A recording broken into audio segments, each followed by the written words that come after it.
মিশরের মরুভূমির দিকে তাকালেই যে বিশাল ত্রিভুজাকৃতির কাঠামো চোখে পড়ে ওগুলো কিন্তু শুধু পাথর নয়, ওগুলো আসলে এক একটা রহস্যের খনি। চলুন আজ সেই রহস্যের গভীরে একটু ঢু মারা যাক।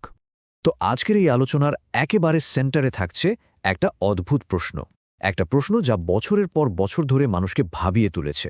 প্রশ্নটা হলো, পিরামিডের ভেতরে দুধ রাখলে সেটা নষ্ট হয় না কেন? তো এই যে অদ্ভুত ঘটনাটা, এর পেছনের সত্যিটা আসলে কি?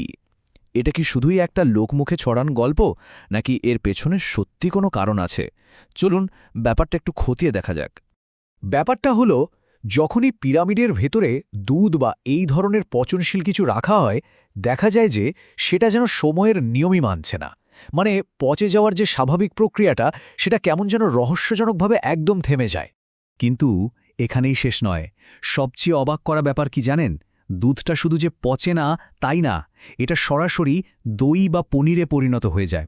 আর তার চেয়েও আশ্চর্যের বিষয় হলো, এই পুরো ব্যাপারটা ঘটে কোনো রকম বাজে গন্ধ ছাড়া, একদম নিখুঁতভাবে। আচ্ছা, তাহলে এর পেছনে বিজ্ঞান কি বলছে? এর কোনো বৈজ্ঞানিক ব্যাখ্যা আছে কি? হ্যাঁ, একটা সম্ভাব্য উত্তর কিন্তু লুকিয়ে আছে পিরামিডের ওই অসাধারণ নির্মাণ শৈলীর মধ্যেই। দেখুন, বিজ্ঞানীরা বলছেন যে পিরামিডের ভেতরের যে ভেন্টিলেশন সিস্টেম বা বাতাস চলাচলের ব্যবস্থা, সেটা একদম নিখুঁত। এই বিশেষ ডিজাইনের কারণে ভেতরের বাতাসটা সবসময় খুব শুকনো থাকে। আর আমরা তো জানি, এই শুকনো পরিবেশে দুধ নষ্ট করার জন্য যে ব্যাকটেরিয়া বা ছত্রাক দরকার, সেগুলো জন্মাতেই পারে না। যদি ব্যাপারটা আসলেই এত সোজাসাপটা হতো, তাহলে তো রহস্যটা এখানেই শেষ হয়ে যেত, তাই না? কিন্তু কিছু ঘটনা আছে যা এই সহজ বৈজ্ঞানিক ব্যাখ্যাটাকেও কেমন যেন প্রশ্নের মুখে ফেলে দেয়। আর ঠিক এখান থেকেই আমরা বিজ্ঞানের চেনা গণ্ডি পেরিয়ে ঢুকে পড়ছি আরও গভীর, আরও অদ্ভুত এক রহস্যের জগতে। এই রহস্যটার নাম দেওয়া হয়েছে পিরামিড এনার্জি। এই থিওরিটা বলছে পিরামিডের যে বিশেষ জ্যামিতিক ডিজাইন, সেটাই নাকি এক ধরনের রহস্যময় শক্তি তৈরি করে। হ্যাঁ, এটা ঠিক যে মেইনস্ট্রিম বিজ্ঞান এটাকে এখনও স্বীকৃতি দেয়নি, কিন্তু যারা এটা বিশ্বাস করেন তাদের মতে এই শক্তি এতটাই পাওয়ারফুল যেটা যে কোনো বস্তুর আণবিক গঠন, মানে একেবারে ভেতরের কাঠামো পর্যন্ত বদলে দিতে পারে। ভাবছেন এই শক্তি কতটা অদ্ভুত হতে পারে? আচ্ছা, একটা উদাহরণ দিলেই বুঝবেন। কিছু পরীক্ষায় দেখা গেছে, পিরামিডের ভেতরে যদি একটা ভোঁতা ব্লেড রেখে দেওয়া হয়, কিছু সময় পর সেটা নিজে থেকেই ধারালো হয়ে ওঠে। ভাবা যায়?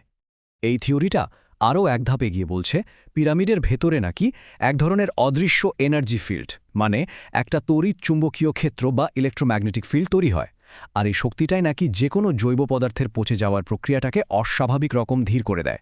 আচ্ছা, এই শক্তিটা যদি সত্যিই এত প্রভাবশালী হয়, তাহলে তো একটা বড় প্রশ্ন চলেই আসে। পিরামিড কি তাহলে শুধু একটা সমাধি ছিল, নাকি এর উদ্দেশ্য ছিল আরও অনেক বড় কিছু? আর সবচেয়ে চমকে দেওয়ার মতো দাবিটা কি জানেন? বলা হয় পিরামিডের একদম কেন্দ্রবিন্দুতে নাকি মহাকর্ষ বল, মানে গ্র্যাভিটি, স্বাভাবিকভাবে কাজই করে না। ব্যাপারটা এমন যে ওই নির্দিষ্ট জায়গায় প্রকৃতির সাধারণ নিয়মকানুনগুলোই যেন খাটছে না। তাহলে দেখুন, আসল প্রশ্নটা কিন্তু দুই দিকে চলে যাচ্ছে। পিরামিড কি শুধুই ফারাওদের মমি বাঁচিয়ে রাখার জন্য তৈরি করা এক বিশাল কবরস্থান, নাকি এটা ছিল আসলে একটা বিশাল পাওয়ার স্টেশন যা প্রকৃতির শক্তিকে নিয়ন্ত্রণ করত? আর এই যে দুধ ভালো থাকা বা মমি সংরক্ষিত থাকা, এগুলো ছিল সেই বিশাল শক্তির একটা ছোটখাটো সাইড এফেক্ট মাত্র। তো এত সব তত্ত্ব, এত আলোচনা, কিন্তু সত্যি বলতে কি আসল রহস্যের সমাধান কিন্তু আজও হয়নি। এমনকি ল্যাবে ছোট ছোট নকল পিরামিড বানিয়ে পরীক্ষা করেও কিন্তু এমন অনেক অবাক করা ফল পাওয়া গেছে। কিন্তু মিশরের ওই আসল গ্রেট পিরামিডের পাথরের পড়তে পড়তে যে কত রহস্য লুকিয়ে আছে, তার সব উত্তর আধুনিক বিজ্ঞানও আজও খুঁজে পায়নি। আসলে পিরামিডকে বলা যায় প্রকৃতি আর গণিতের একটা নিখুঁত ফিউশন।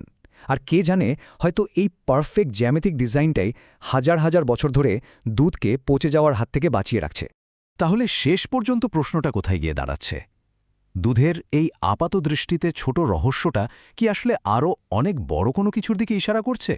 পিরামিডের গভীরে লুকিয়ে থাকা সেই বিশাল ব্যাখ্যাতীত শক্তি, সেটাই কি আসল রহস্য, যার সমাধান হয়তো আজও আমাদের নাগালের বাইরে?